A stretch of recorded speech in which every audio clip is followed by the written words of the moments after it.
వాయుగుండం ప్రభావంతో రాష్ట్రంలో వర్షాలు కురుస్తున్నాయి. వాతావరణ శాఖ అధికారి మీడియాతో మాట్లాడుతున్నారు. విశాఖ నుంచి ప్రత్యక్ష ప్రసారం ద్వారా చూద్దాం.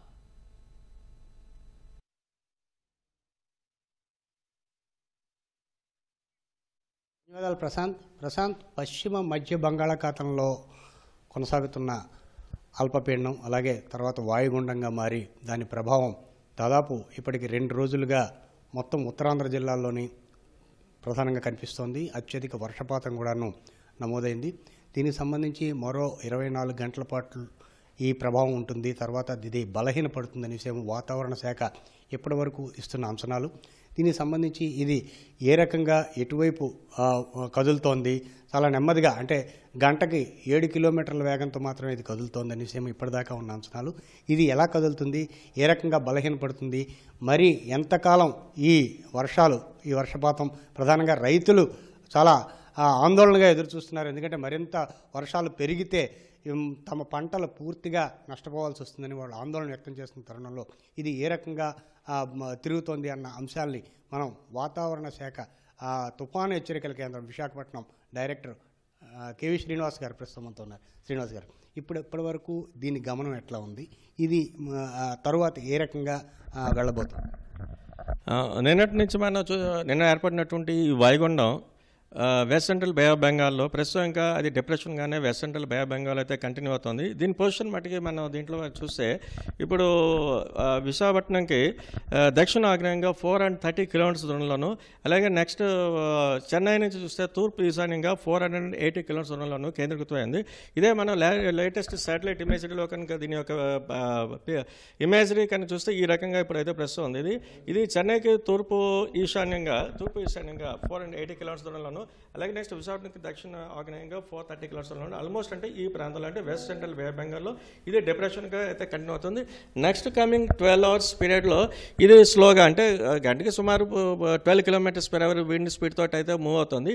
ఇది ఈస్ట్ నార్త్ ఈస్ట్ డైరెక్షన్లో అంటే ఈస్టర్లీ డైరెక్షన్ అనేది ఈస్ట్ నార్త్ ఈస్ట్ అంటే ఈ డైరెక్షన్లో వెళుతూ అంటే మన కోస్ట్కి ఆపోజిట్ డైరెక్షన్లో అంటే మన కోస్ట్ నుంచి it is moving away from our Coast అనమాట. అంటే ఆఫ్టర్ 12 అవర్స్ తర్వాత ఇది విదిన్ ది సీలోనే గ్రాడ్యువల్గా వీకెన్ అయ్యే ఛాన్సెస్ అయితే ఉన్నట్టుగా మనం ఫోర్కాస్ట్ చేస్తున్నాం. అలాగే ఇప్పుడు ఉన్నటువంటి ఈ పరిస్థితి దృష్ట్యా ఇప్పుడు ఉన్నటువంటి ఈ రైన్ఫాల్ ఈ వర్ష ప్రభావం ఇవన్నీ కూడా గ్రాడ్యువల్గా అయితే తగ్గుముఖం పట్టే అవకాశం ఉంది.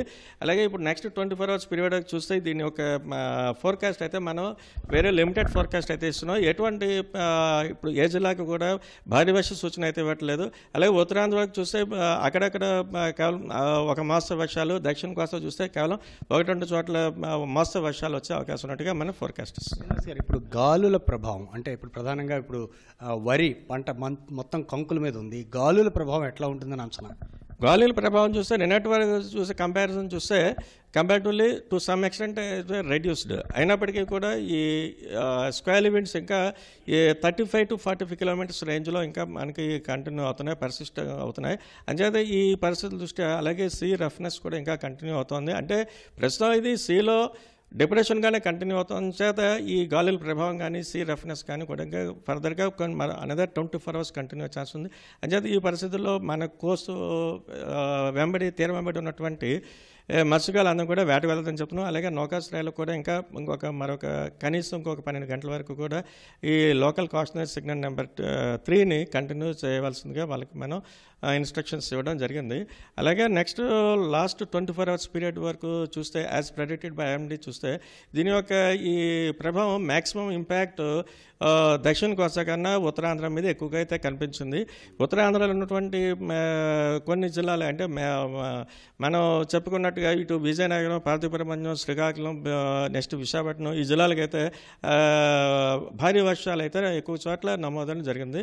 అత్యధికంగా చూస్తే బొండపల్లిలో 10 సెంటీమీటర్స్ వర్షపాతం, విజయనగరం, బొండపల్లిలో. అలాగే విజయనగరంలో ఉన్నటువంటి మెరకముడిదాం, అలాగే నెక్స్ట్ ఈ పక్కన ఉన్నటువంటి పార్వతీపురంలో ఉండే బోబిలి కానీ తెరలాం, అలాగే విజయనగరంలో మెంటాడ, నెక్స్ట్ ఇటు విశాఖలో ఉన్నటువంటి భీమునిపట్నం ఈ జిల్లాలో 8 సెంటీమీటర్లు హైయెస్ట్ రైన్ఫాల్ రికార్డ్ అయింది. అలాగే ఇంకా విజయనగరంలో నెల్లిమల్ల, గర్విడి ఇలా హెవీ రైన్ఫాల్స్ కూడా చాలా చోట్ల నమోదు అయింది. విశాఖపట్నం ఎయిర్పోర్ట్లో కూడా 4 సెంటీమీటర్స్ వర్షపాతం నమోదైంది. శ్రీనివాస్ గారు, ఇప్పుడు మనకి ఆ లైవ్ ఉపగ్రహం పిక్చర్ మనకు కనిపిస్తుంది కదా, ఇప్పుడు అది మనకి ఫర్దర్గా స్టడీస్ ఏం చెప్తుంది, మనం దాన్ని అధ్యయనం చేస్తాం? ఇప్పుడు దీన్ని అధ్యయనం చేస్తే దాని యొక్క మూమెంట్ మనం చూడొచ్చును. దీని యొక్క మూమెంట్ ఇది యానిమేటెడ్ పిక్చర్, ఇదేమో స్టిల్ ఫోటోగ్రఫీ, ఇది లైవ్.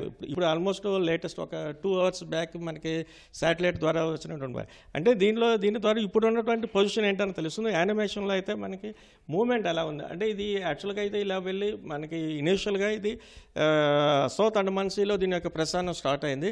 అదే అలా గ్రాడ్యువల్గా వెస్ట్ వెస్ట్ డైరెక్షన్లో ఈ రకంగా ఇలా వస్తూ ఇటు after reaching the Sri Lankan coast తర్వాత it has taken the direction of north west డైరెక్షన్లో వెళ్తూ ఇటు నార్త్ తమిళనాడు, సౌత్ ఆంధ్ర వైపు ఆ ప్రాంతం వైపు వెళ్ళిన తర్వాత నియర్లీ నార్త్ వెస్ట్ డైరెక్షన్లో వెళ్ళి then again after formation of the after developing into depression స్టేజ్కి వచ్చాక ఇది nearly north east west direction వెళ్ళి ప్రస్తుతం అయితే ఇప్పుడు ఇది ఈస్ట్ నార్త్ ఈస్ట్ వర్డ్ అంటే ఆల్మోస్ట్ ఈ రకంగా ఇలా వచ్చి ఇలా వెళ్ళి మళ్ళీ ఇప్పుడు ఇలాగే ఇటు వెళ్తాను అంటే ఇలా ఒక ఆల్మోస్ట్ ఒక యూటర్న్ లాగా ఉంటుంది మళ్ళీ ఆల్మోస్ట్ అలాగే వెళ్ళి ఇప్పుడు మన కోస్ట్ నుంచి దూరంగా వెళ్తుంది. అంచేది దీని యొక్క ప్రభావం మనకి క్రమేపీ మనకి తగ్గిపోతుంది. అలాగే వ్యవసాయ రైతాంగం కానీ వీళ్ళందరికీ కూడా నెక్స్ట్ ఒక 2 daysలో మనకి చాలా వరకు దీని యొక్క నల్లిఫై అయిపోతుంది. దీని ప్రభావం చాలా తక్కువగా ఉంటాయి. అలాగే క్లౌడినెస్ కూడా గ్రాడ్యువల్గా తగ్గిపోవడం ఇలాంటివన్నీ మనం చూస్తాం.